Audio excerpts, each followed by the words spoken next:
Smo na stojnici regionalnih razvojnih agencij.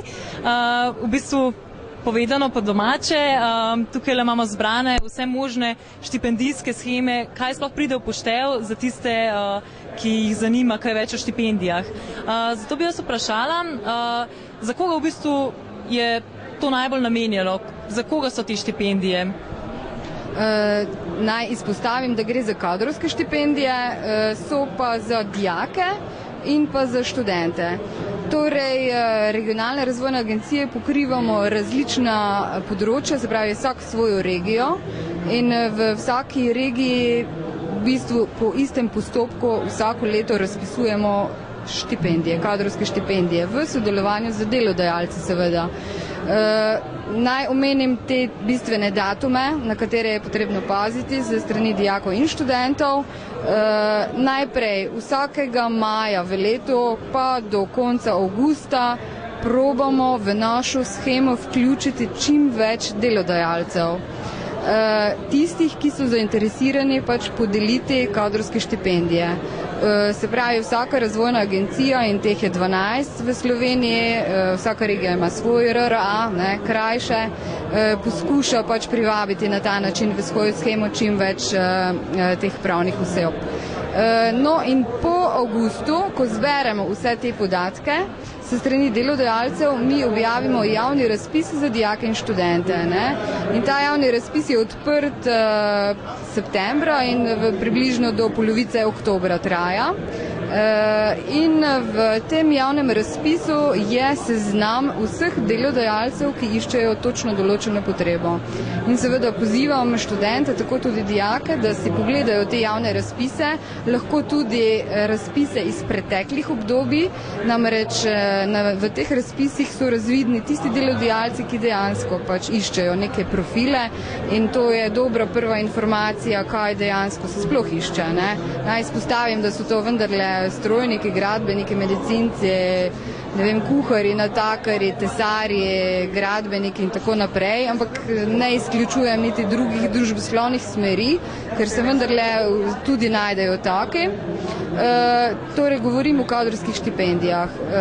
In ko pridobimo vloge se strani dijakov in študentov, potem te sezname vlog pošljemo delodajalcem.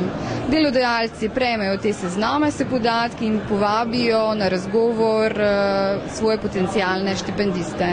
Če seveda najdejo skupni jezik, mi pripravimo vse pogodbe in začne se z izplačevanjem štipendij. Mogoče okvirno mesečna štipendija iz naše sheme bo sedaj po dvigu minimalne plače znašala okoli 400 evrov za študenta. Zdaj, kakšna je prednost, da se delodajalec sploh vključi, je pa ta, da je od teh 400 omenjenih evrov 200 evrov strošek delodajalca, druga polovica je pa naš strošek in ta strošek počrpamo preko Evropskega socialnega sklada. To je en način pridobite kadrovske štipendije.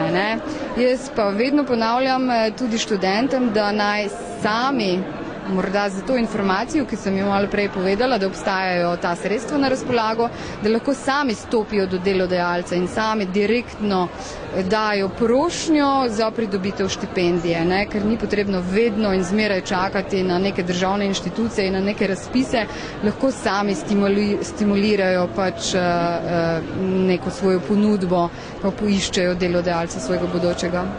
So potem v tem primeru, da se dijaki oziroma študenti se odločijo za to možnost, kakšne osnovne zahteve, ki jim morajo vsi zadostiti, verjetno se razlikuje potem tudi od delodajalca, ampak mogoče neke osnovne stvari, ki morajo biti zadoščene, da lahko zaprosijo.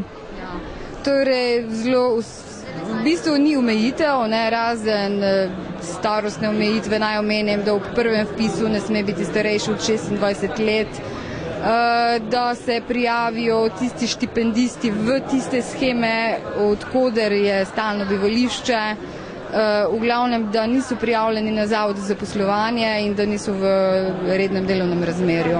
V bistvu to so tiste osnovni kriteriji. Drugače pa ni nobenega povprečja, da bi bilo zahtevano, kot je to naprimer pri Zoisovih štipendistih. Gre zgolj za sporazum med delodajalcem pa med dijakom ali študentom, pač ne, po neki oceni pa po kriterijih, kateri veljajo pri delodajalcu. Pa lahko vse tisti, ki bi jih zanimalo več o štipendijah, te informacije dobijo tudi kje na spletu, ali je mogoče najbolje priti v tisti regiji, obstajajo mogoče kakšni prostori, kamor se lahko zglasijo in poizvejo več? Ja, ne, sem omenila že 12 regionalnih razvojnih agencij, zdaj jih ne bi vse na vrsti, pač po vrsti naštevala. Naj kar v spletu na brskalniku poišče za svojo regijo RRA.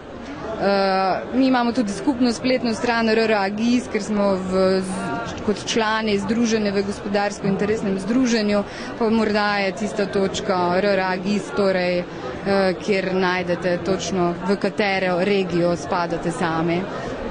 Najlepša hvala za uporabne informacije.